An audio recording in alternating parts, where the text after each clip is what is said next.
오늘도 귀한 예배 자리에 나오신 성도님들을 주님의 이름으로 축복합니다. 오늘 수요 오전 예배 이 시간 주시는 말씀을 통해서 우리 주님을 더욱 깊이 알아가는 저와 우리 여러분이 되시기를 축복합니다.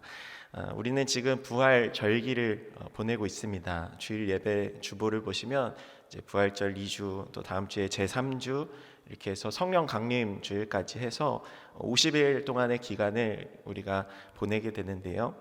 사실 한국교회는 부활절기보다는 사순절기를 더 좀 중요시하는 경향이 있습니다. 그래서 금식도 하고 또 특별 새벽 기도회도 하고 또 성금요 예배도 굉장히 중요하게 여기면서 예배하지만 사실 부활절 하면은 딱 부활주일 예배만 드리고 부활에 대해서 크게 그렇게 묵상하거나 깊이 생각하거나 하지는 않는 그런 경향들이 있는데요.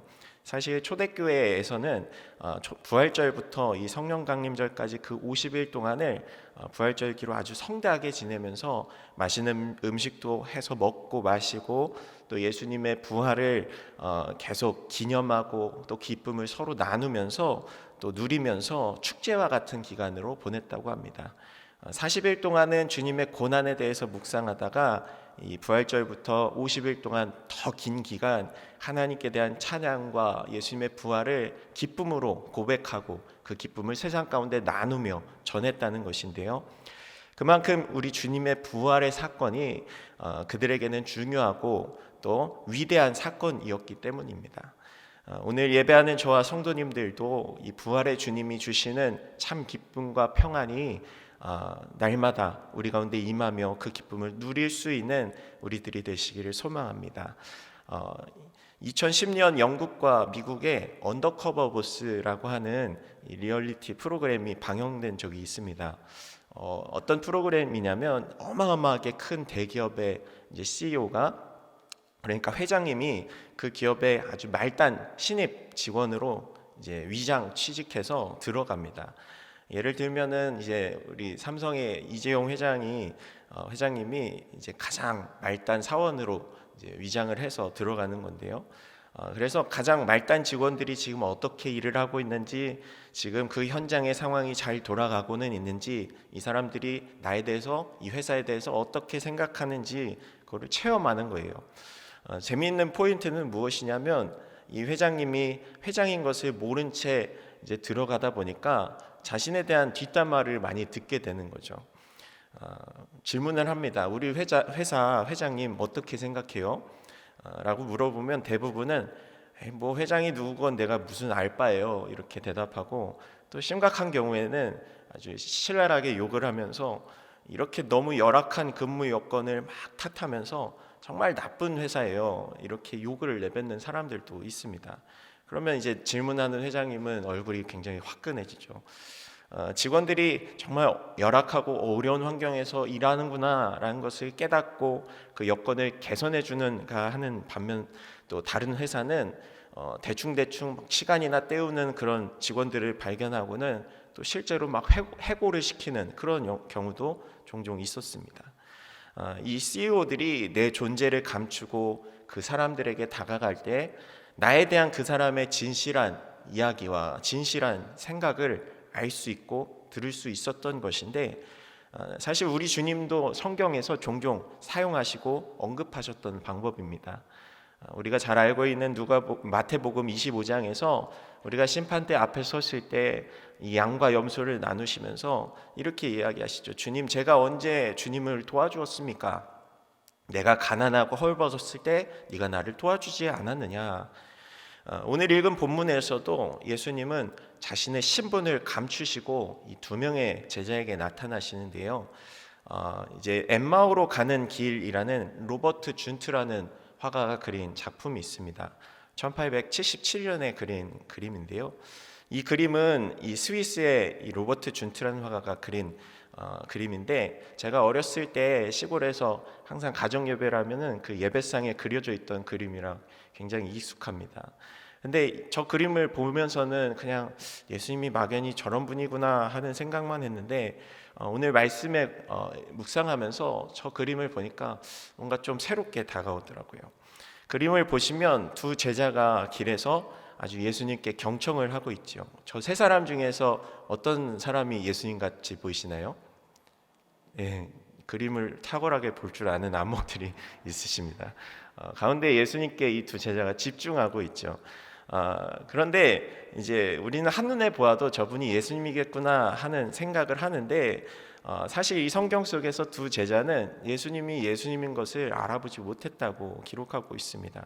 16절 말씀에 그들의 눈이 가려져서 그분을 알아보지 못했다 이렇게 이야기하고 있죠. 이 두 명의 제자는 예수님이 돌아가신 후에 이제는 자신이 따르던 예수님께서 십자가에 달려서 돌아가시고 나서 이제 사라지셨으니까 더 이상은 예루살렘에 남아있을 이유가 사라지게 되었던 거예요. 그동안 예수님이 우리 이스라엘을 로마의 압제에서 구원해 주실 분이셔. 그분이 우리를 해방시켜 주실 분이셔. 그리고 우리를 속량해 주실 거야. 이분이 다윗 왕의 때와 같이 이 민족을 다시 일으켜 주실 거야 라고 생각하던 그들의 믿음과 확신이 예수님의 그 십자가 앞에서 처참하게 무너지게 되었던 거죠. 그래서 이 엠마오로 향하던 제자들은 이제는 더 이상 예루살렘에 머물러 있을 이제 필요가 없었고 더 이상 있어봤자 시간 낭비일 뿐이었기 때문에 이제는 예수님께서 돌아가셨지만 우리를 이끌어줄 새로운 리더가 그곳에 다시 있지도 않았기 때문에 자신들이 원래 지내던 이 엠마오로 돌아가고 있는 길이었던 것입니다. 예루살렘에서 엠마오까지의 거리는 이제 성경에 25리라고 기록되어 있는데 한 10km 정도 되는 가까운 거리였습니다. 걸어서 한 3시간, 4시간 정도면 가는 거리였는데 이제 그 길에서 예수님이 이 제자들에게 말을 걸고 계신 것이죠. 자신의 신분을 감추시고 오늘 우리가 이 두 제자와 예수님과의 대화에서 얻을 수 있는 신앙적 교훈을 살펴보기를 원합니다. 첫째는 우리의 믿음의 눈이 열리기를 원하신다는 것입니다. 오늘 15절 16절 말씀인데 같이 한번 읽어보겠습니다. 그들이 서로 이야기하며 문의할 때에 예수께서 가까이 이르러 그들과 동행하시나 그들의 눈이 가려져서 그인 줄 알아보지 못하거늘. 아멘. 엠마오 길의 두 제자는 그동안 예수님의 놀라운 기적을 두 눈으로 보고 또 예수님의 음성도 듣고 그분의 가르침을 직접 배우면서 예수님과 함께 동행했던 사람들이었습니다. 그런데 그럼에도 불구하고 이들은 예수님을 알아보지 못했습니다. 오늘 16절에 이들의 눈이 가려졌다고 이야기하는데 사실 우리의 믿음의 눈이 가려져 있다면 우리가 세상적인 기준, 세상적인 관점, 세상적인 안목으로 이들이 예수님은 이제 돌아가셨어, 이제 다 끝났어, 예수님이 부활하셨다는 그 이야기를 들었음에도 그들의 판단으로 그 여자들이 이상한 소리를 한 거야, 이런 믿음 없는 모습들로 인해 이들의 눈이 가려져 있는 그런 상황에서는 이 놀라운 부활의 기적, 그 놀라운 사실 자체를 믿을 수가 없었던 것이죠. 놀랍게도 이 두 제자는 이 엠마오로 향하는 그 길에서 예수님과 함께 걸어가고 있었다는 것입니다. 우리들도 지금 예수님이 함께 계시다는 사실을 인지해야 합니다. 코람데오라는 말이 있죠. 하나님 앞에서의 신앙. 하나님께서 언제나 나의 모습을 바라보시고 지금 이 순간도 나와 함께 하신다는 그 사실, 내 영혼의 CEO가 되셔서 나를 늘 함께 하시고 내 모습을 보고 계시고 내 고백, 내 신앙의 고백 하나하나를 세심하게 듣고 계신다는 것, 그리고 내가 내뱉는 말 한마디 한마디 지금 그분이 내 옆에서 듣고 계시다는 그 사실을 우리가 인지해야 한다는 사실입니다. 더군다나 우리 안에는 성령님이 함께 계시죠. 내가 하는 말, 내가 하는 행동뿐만 아니라 우리의 마음의 생각과 판단, 모든 것들을 꿰뚫어보고 계시는 분이 우리 안에 지금 계시다는 것입니다.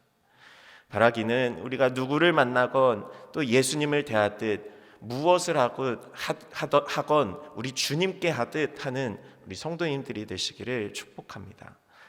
두 번째는 의심하지 않는 순전한 믿음을 주님께서 원하신다는 것입니다. 오늘 누가복음 25장에서 27절까지 우리 세 절 말씀도 한번 같이 읽어보겠습니다. 이르시되 미련하고 선지자들이 말한 모든 것을 마음에 더디 믿는 자들이여, 그리스도가 이런 고난을 받고 자기의 영광에 들어가야 할 것이 아니냐 하시고, 이에 모세와 모든 선지자의 글로 시작하여 모든 성경에 쓴 바 자기에 관한 것을 자세히 설명하시니라. 예수님이 부활하신 직후에 예수님의 그 11 제자들과 또 몇몇 예수님을 따랐던 제자들이 함께 모여 있었습니다. 이 무덤에서 이제 천사를 만나 부활의 소식을 접한 이 마리아와 또 여인들이 이 제자들에게 이 소식을 전하죠. 그런데 이 제자들은 이 소식을, 예수님의 부활에 관한 이야기를 믿지를 않는 것입니다. 오늘 본문 바로 앞에 24장 11절에는 사도들이 이렇게 이야기해요. 사도들은 그들의 말이 허탄한 듯이 들려 믿지 아니하였다라고 기록하고 있습니다. 결국 예수님이 부활하셨다는 그 놀랍고 복된 소식을 들었지만 심증만 있고 물증이 없었기 때문에 우리는 믿지 못하겠다. 베드로 한 사람만이 예수님의 무덤가로 향해 뛰어갔거든요. 예수님은 이런 이들에게 오늘 25절 미련하고 선지자들이 말한 모든 것을 마음에 더디 믿는 자들이여 라고 말씀하십니다. 예수님의 놀라운 기적의 소식을 듣는 우리들은 어떠한가요? 예수님이 부활하셨다는 사실, 우리에게 영생을 주셨다는 그 소식 앞에 우리들의 반응은 어떠합니까? 그저 냉랭하게 식어진 마음으로 그 소식을 받아들이는 이들, 교회 가니까 그렇다더라 생각하는 그런 차가운 마음이 아니라 예수님이 부활하셨다고 뛰어갔던 베드로와 같은 그런 믿음, 그런 신앙적 반응이 우리 가운데 필요하다는 거죠. 간혹 우리가 신앙생활하면서 우리 가운데 벌어지는 여러 가지 일들 중에도 여러 기도 응답들, 우리 주님이 행하시는 기적들을 우리가 보게 됩니다. 저희 어머니께서 지난달에 이제 쓰러지셔서 응급실에 다녀오셨는데 지금은 다 회복하셨습니다. 근데 그 병원에서 이제 일어나셔서는 계속 하시는 말씀이 하나님이 도와주셨고 하나님이 살려주셨고 하나님이 나 다시 고쳐주셨다, 이렇게 고백하시는 모습을 보면서 참 이분은 누구 어머니신지 믿음이 좋으시구나. 믿음 없는 사람들은 이런 일련의 사건들을 겪으면서 그저 운이 좋았겠거니 그냥 의사가, 물론 의사 선생님이 수술을 잘 해주시고 하신 것들이 있으시지만 하나님께 대한 고백과 믿음은 사라진 채로 이렇게 고백하는 모습들을 봅니다. 그러나 우리가 똑같은 기적을 경험하고 바라보면서도 이 믿음에 따라서 너무나도 다른 반응들이 나타나잖아요. 바라기는 여기 계신 성도님들은 순전한 믿음, 하나님께서 기뻐하시는 그런 믿음을 가지고 내게 주어진 모든 상황과 내게 주어진 모든 일들 앞에서 주님이 하셨습니다. 주께서 그 놀라운 기적을 분명히 행하셨습니다. 내게 주어진 그 영원한 생명 주님이 주셨습니다. 주님이 그때 말씀하신 그 부활의 놀라운 사건 주님께서 반드시 행하셨을 줄 믿습니다. 찬양하며 고백하는 우리 성도님들의 믿음이 되시기를 축복합니다. 마지막 세 번째는 우리의 심령이 말씀으로 채워지기를 우리 주님께서 원하신다는 것입니다. 31절 32절 말씀도 한번 같이 읽어볼까요? 31절 그들의 눈이 밝아져 그인 줄 알아보더니 예수는 그들에게 보이지 아니하시는지라. 그들이 서로 말하되 길에서 우리에게 말씀하시고 우리에게 성경을 풀어주실 때에 우리 속에서 마음이 뜨겁지 아니하더냐 하고. 아멘. 엠마오로 돌아간 이들은 예수님과 이제 집에서 저녁 식사를 하십니다. 이 그림은 이제 렘브란트라는 화가가 그린 엠마오의 저녁 식사인데요. 레오나르도 다빈치의 이제 최후의 만찬이라는 그림은 우리가 다 알고 있지만 그 그림이 이제 예수님의 이 세상 최후의 만찬이었다고 하면 이 엠마오의 저녁 식사는 예수님의 부활 이후 첫 번째 저녁 식사입니다. 이 믿음이 없던 두 제자는 놀라운 경험을 하게 됩니다. 예수님이 떼어주시는 이 떡을 먹고 나니까 그들의 눈이 그제서야 밝아지게 되죠. 그리고 예수님을 알아보게 되는데 그 즉시 예수님이 사라지십니다. 그리고 나서 이들이 고백하는 겁니다. 그제서야 야, 너 알고 있어? 이분이 예수님이셨던 것 같아. 우리 아까 길에서 걸어오면서 그분이 우리에게 성경을 다 풀어주셨잖아. 그런데 그때 우리 마음이 뜨거워지지 않았냐? 이렇게 서로 고백하고 이야기하고 있는 거죠. 감리교회의 시작은 이제 존 웨슬리 목사님의 회심 사건을 통해서 시작됐다고 우리가 이야기하는데요. 1738년 5월 24일 이제 별로 내키지 않는 마음으로 길을 걸었다고 해요. 그분의 일기를 보면 이제 올더스 게이트라고 하는 거리를 걷다가 한 집회를 참여하였는데, 거기서 한 사람이 이제 마틴 루터가 이제 쓴 로마서 서문을 읽고 있는 그 내용을 들었다고 합니다. 근데 이 내용이 어때요? 그리스도 안에 있는 믿음을 통하여 하나님께서 마음의 변화를 일으키신다. 이신칭의에 대한 말씀이죠. 그 이야기를 들으면서 이 웨슬리 목사님의 마음이 이상하게 뜨거워지는 것을 경험했다고 합니다. 그리고 웨슬리 목사는 나는 내가 그리스도를 신뢰하고 있다고 느꼈으며 구원을 위해 다만 그리스도를 믿고 있음과 또 그 위에 주께서 나의 죄까지도 다 거두어 가시고 나를 죄와 사망의 법에서 건져 주셨음을 믿는 그 확신이 그 순간 나에게 주어졌다, 이렇게 고백합니다. 말씀이 우리 가운데 임하게 되면 우리의 심령은 이처럼 뜨거워지게 됩니다. 요한 웨슬리 목사님이 오늘 이 엠마오의 두 제자가 경험한 것, 그들의 마음과 심령이 뜨거워지는 것을 경험하게 되었고, 이날 이후로 이분의 사역이 완전히 바뀌게 되었거든요. 많은 성령의 역사가 나타나게 되고 놀라운 기적의 역사가 일어나게 되고, 말씀을 듣는 이들의 심령이 다시 주님께로 회개하고 그들의 죄악을 모두 다 토로하고 하나님께로 거듭나게 되는 귀한 역사들이 날마다 나타나게 됩니다. 저도 신학교 다닐 때 한 번은 참 신기한 경험을 했었는데요. 기숙사 생활을 하면서 같은 방 선배 형님이 매일 밤마다 9시만 되면은 어디를 나가길래 한 번은 따라갔더니 학교에 있는 기도실에서 한 대여섯 명 되는 사람들이 아주 열심히 기도하는 모습을 보고는 저도 이제 그 시간이 되면은 그 기도실로 향하게 되었습니다. 그런데 제가 신학교 입학할 때만 해도 이제 성경 통독이라는 걸 한 번도 해본 적이 없어서 이제 명색이 신학생인데 창피하니까 성경은 한 번이라도 읽어봐야 되지 않냐 해서 성경 열심히 그동안 읽고 있었거든요. 그날은 이제 예레미야 말씀을 한 30장 정도 몇 시간 동안 읽고 이제 그 낮에 읽고 나서 저녁에 그 시간에 기도실로 향했습니다. 근데 어김없이 9시에 기도실에 갔는데 너무나도 신기했던 게, 그날 낮에 별 감흥 없이 읽었던 그 스치듯 읽었던 그 구절들이 성경 통독하면 그냥 막 지나가잖아요. 기억도 안 나고 무슨 내용인지도 모르고 읽게 되는데, 또 예레미야 말씀이 무슨 심판에 관한 말씀, 또 예언에 관한 말씀이라서 어렵기도 하고 크게 와닿지도 않았는데, 이 기도실에 그 9시에 기도하는데 너무나도 신기했던 게, 그날 낮에 스치듯 읽었던 말씀들이 한 구절 한 구절 가슴에 박히기 시작하는 것입니다. 그리고 그 말씀들이 저의 죄악과 이 학교의 죄악과 이 민족의 죄악들을 낱낱이 고발하면서 이 제목들을 가지고 이 말씀을 붙들고 기도할 수 있도록 하나님께서 일하셨던 그 경험이 있었습니다. 그때 저는 깨달았습니다. 하나님의 말씀이 역사한다는 것, 그 말씀이 내 심령을 뜨겁게 만든다는 것이 이런 거구나. 하나님의 말씀이 내게 임한다는 것이 이런 거구나. 그냥 말씀을 어떤 텍스트로 문자로 읽는 것이 아니라 이 말씀이 살아서 내게 역사하는 것, 내 심령을 뜨겁게 만들고 변화시키고 나를 완전히 사로잡게 되는 것이 하나님의 말씀이로구나 라는 것을 그때 깨닫게 되었습니다. 말씀이 우리 가운데 임한다는 것은 그저 우리의 지식으로 이해하고 그저 감정적으로 깨닫는 것이 아닙니다. 어떤 율법학자나 바리새인들도 말씀에는 아주 능통하고 달달달 외우는 사람들이었잖아요. 그러나 말씀이 우리 가운데 임한다는 것은 살아계신 하나님이 우리 가운데 임하시는 것이고 예수 그리스도가 우리 가운데 일하시게 되는 것입니다. 그래서 우리의 심령이 새로워지게 되고 내가 죄인임을 깨닫게 되고 내 더럽고 추악한 죄악이 그 말씀의 능력 앞에 다 낱낱이 고발되어 드러나고 다 태워지게 되면서 깨끗하게 되는 것.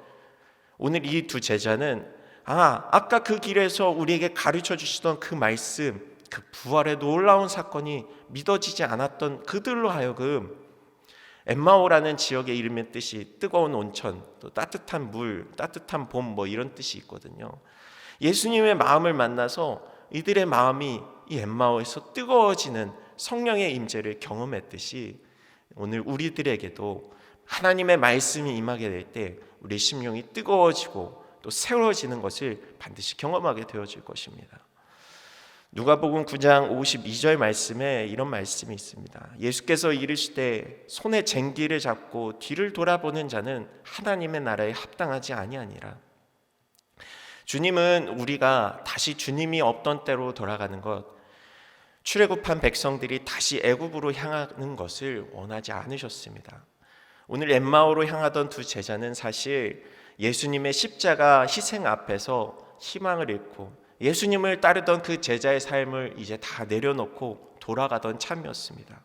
내가 따르던 예수님, 내가 따르던 그 선생님을 잃어버리고 마치 목자 잃은 양과 같이, 길 잃은 양같이 낭망하며 낙심하며 다시 자신들이 있었던, 다시 예수님이 없었던 그 시절로 돌아가고 있었습니다.